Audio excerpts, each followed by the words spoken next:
Manipur gi Yelhou Phurup kunmangana Sinduna International Day of the World's Indigenous People gi thouram ngarang Lamphel leiba Tanthapolish ta Together we stand celebrating the spirit of oneness haiba theme gi makha da Pangthokhre. Lamdam asigi tongan ba Yelhou Phurup kunmanga gi miyoi sing yauna pangthokkiba thouram aduda Federation of Haumi gi Yazing Bisishina Yelhou Mis and their identities Mutua Bahadurna, Historical Information and Ideas, Professor Maizilung Kamsona, Relationship and Understanding Among Peoples Amade, Chakpa Phayengi, Kulakpa Ozata Yaina, Mitai Cultural and Political Evolution Haibikiram Singda, Marik Chumbo Wafum Kayatamki, Tongan Bafurup Singi, Nat Yuiba Jagoi Kayakudo Tamduna Pangthokiba Thoramaduga Mari Lainana,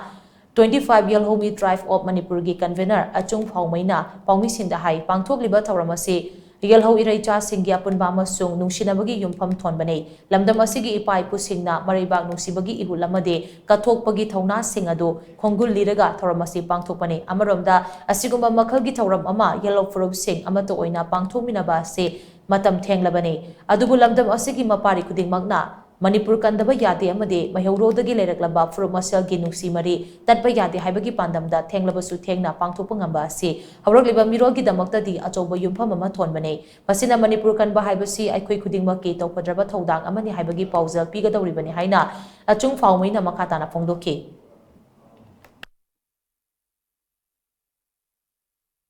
Haugiba Paripuri Kayada, Akwigi, Irisa Kaya. Akwai ahalaman tayo ikraba mariba mazati gunung siraba ahalaman mayam gi footprint do akwai na kungun lizaraga pangthok sabani masigi program mase taseng madi thengman grabani hadana lawsai adubo masi mapari mabom Manipur da leriba akwai khuding magna masi iraipa asimang bayade akwai nungsina bali pulase tatpa yade haiduna masi thengabasu thengna masi Mikap Thoratuna, Masi Jati Kudla Mangasna, Puchin Pujin Manana, Sumana, Pangthokkhre Base, Tungi,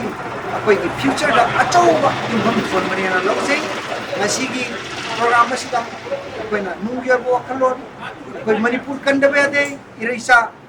Kuding Manga Masi, Akwai, Iriba Asikan Mada, Akwai, it told me have a set, Masigi Wakalon, when Maru and Depth Service.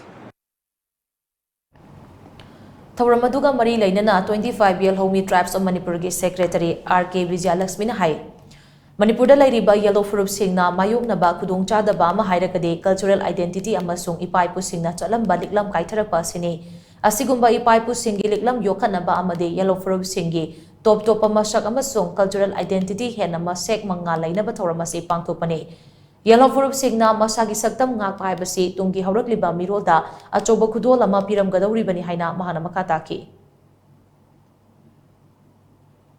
Hanadagi we ancestral we forefathers me apna punna share to miram apni one me apna kita we chotha pa ma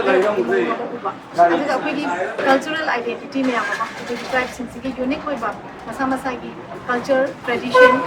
Sana bi me apse bakara basi ko jadi apne kita bayade habi makhanda apna sabani adu da we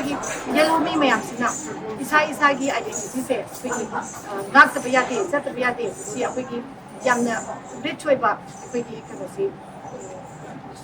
ayeng wai kana apni future generation ba da ma pass on to biya ba matang na say ko